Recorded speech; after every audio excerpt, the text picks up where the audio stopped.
CBS 뉴스는 CBS 홈페이지 cbs.co.kr이나 노코뉴스 홈페이지 노코뉴스.co.kr, 스마트폰 애플리케이션과 팟캐스트를 통해 다시 보고 들으실 수 있습니다. 부산 소식입니다. 부산시 대중교통 통합 할인제 동백패스와 정부의 대중교통 환급 정책인 K패스가 다음 달부터 연계됩니다. 부산 시민 입장에선 대중교통비 할인 혜택의 폭이 넓어질 전망입니다. 박중석 기자가 보도합니다. 부산시가 지난해 8월 전국에서 처음으로 도입한 대중교통 통합 할인제 동백패스. 월 4만 5천 원 이상 대중교통비를 쓰면 9만 원까지 4만 5천 원을 돌려주는 방식을 적용하고 있습니다. 올해 5월부터 정부가 전국적으로 시행하고 있는 K패스는 월 15회 이상 대중교통을 이용하면 최대 60회까지 대상에 따라 지출 금액의 20에서 53%를 돌려줍니다. 대중교통을 적게 타면 K패스를, 많이 타면 동백패스를 이용하는 것이 유리한 구조인데 이용자들이 두 카드를 놓고 고민할 수밖에 없는 이유이기도 합니다.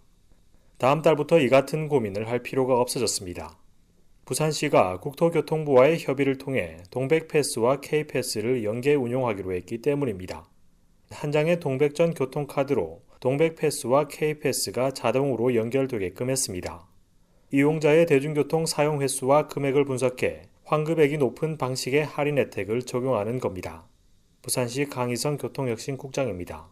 월 대중교통 이용 금액에 대해 동백패스와 K패스의 환급금 계산 방식으로 산정된 환급금을 비교한 후 더 높은 금액으로 자동 환급됩니다. 대중교통을 이용하지만 환급 혜택을 받지 못했던 시민 5만여 명가량이 혜택 구간에 들어올 것으로 시는 예측했습니다. 다만 K패스가 19세 이상 성인을 대상으로 하는 정책인 만큼 청소년들은 월 2만 5천 원 이상 사용하면 최대 2만 5천 원을 돌려받는 동백패스 혜택만 받을 수 있습니다. CBS 뉴스 박중석입니다. 부산은 엿새째 폭염주의보가 발효되는 등 무더위가 기승을 부리고 있습니다. 지난해보다 3일 이르게 나타난 열대야 현상도 사흘째 이어지는 가운데 한동안 더위는 계속될 전망입니다. 보도에 정혜린 기자입니다. 오늘 오후 부산 서구청, 모자와 양산 등으로 중무장한 시민들이 나무 그늘 아래 삼삼오오 모여 더위를 식히고 있습니다. 손수건으로 흐르는 땀을 닦거나 연신 부채질을 하는 모습입니다. 시민들입니다.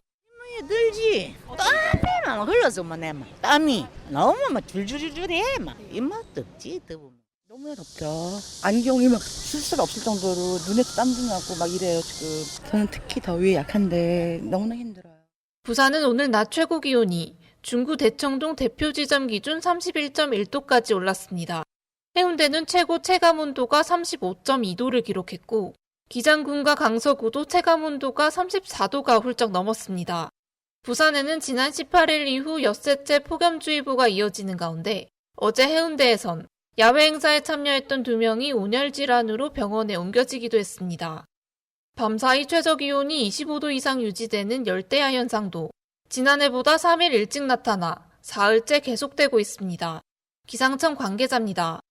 태평양 고기압 가장자리에 우리 부산이 있거든요. 그 가장자리를 따라서 따뜻한 남서기류가 좀 지속적으로 들어오고 있는 상황이라서 기온이 안 떨어졌다고 보시면 됩니다.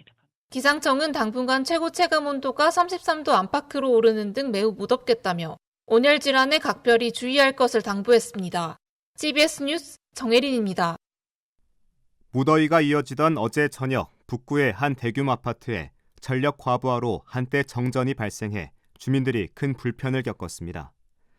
어제 저녁 7시 15분쯤부터 북구의 한 아파트 단지에 2시간가량 전기 공급이 끊겨 1,350가구 주민이 선풍기도 켜지 못한 채 무더위를 견뎌야 했습니다.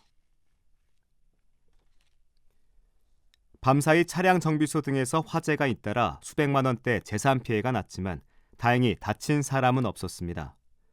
오늘 새벽 2시 20분쯤 강서구의 한 목욕탕 건물 안 차량 정비소에서 불이 나 소방당국 추산 760만 원의 재산 피해가 나고 20여 명이 대피하는 등 소동이 빚어졌습니다.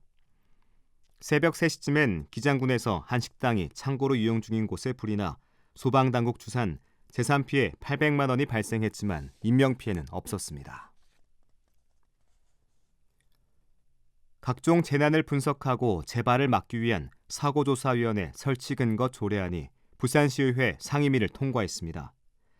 부산시의회 해양도시안전위원회 강죽택 의원이 대표 발의한 이 조례안은 재난사고조사위원회 설치와 운영, 사고조사를 위한 청문회와 보고서 작성 등 조항을 담고 있습니다. 강 의원은 조사위원회가 작성하는 보고서는 재발방지 대책을 마련할 때 중요한 자료가 되고 비슷한 재난이 발생했을 때 피해를 최소화하는 역할을 하게 될 것이라고 설명했습니다. 불경 초광역경제동맹 추진단은 초광역경제동맹 실현에 필요한 2025년 현안사업 국비 확보 활동을 본격적으로 추진한다고 밝혔습니다. 내년도 국비 확보가 필요한 공동사업은 울산 창원 고속도로 건설과 지역혁신 메가프로젝트, 불경 수소버스 공동구매 등 17개 사업입니다. 추진단은 정부 예산안 편성 단계에선 각 시도 국비팀을 중심으로 움직인 뒤 국회 단계에선 3개 시도가 공동으로 국비 확보 활동에 나설 방침입니다. 부산시는 과학기술정보통신부에 디지털 트윈 시범구역 조성사업 공모에 선정됐다고 밝혔습니다. 이 사업은 사물의 특징을 가상공간에서 3차원 모델로 구현한 뒤 분석하는 것으로 국민 수요에 맞는 정책 수립을 목적으로 합니다. 시는 올해 국비 47억 원을 포함해 모두 67억 원을 투입해 부산 진구의 디지털 트윈 시범구역을 조성할 계획입니다. 부산지검 동부지청은 지난 19일 부산 연제경찰서에서 압수수색을 벌였습니다. 이번 압수수색에서 검찰은 연제경찰서의 출입자 명부 등 문서를 확인한 것으로 알려졌습니다. 검찰은 압수수색을 진행한 사실은 있다면서도 구체적인 수사 대상이나 내용에 대해선 확인해 줄 수 없다는 입장입니다. 해운대경찰서는 외국인 종업원을 수차례 때려 다치게 한 혐의로 20대 남성 A씨를 불구속 입건해 조사하고 있습니다. A씨는 지난 5일 저녁 8시 50분쯤 해운대구 중동의 한 음식점에서 외국인 종업원 B씨를 여러 차례 때리고 이를 말리던 종업원 2명의 멱살을 잡아 흔드는 등 폭행한 혐의를 받습니다. 경찰은 A씨가 폭력 조직원은 아닌 것으로 보고 정확한 폭행 경위를 조사하고 있습니다.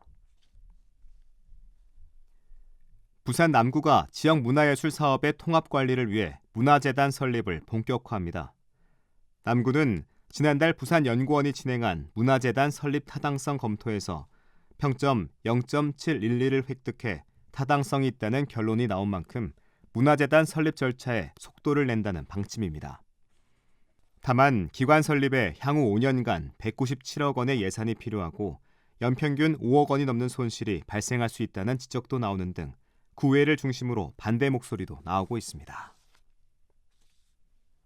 끝으로 날씨입니다. 부산은 오늘과 내일 대체로 흐리겠습니다. 내일 오후부터는 소나기가 오는 곳도 있겠습니다. 예상 강수량은 5에서 20mm입니다. 내일 최저기온은 25도, 낮 최고기온은 30도로 예상됩니다. 부산의 현재 기온 29.4도, 습도는 80%입니다. 부산 CBS 저녁 종합 뉴스를 마칩니다. 지금까지 진행해 엔지니어 강일구, 기자 정민기, 아나운서 국재일이었습니다.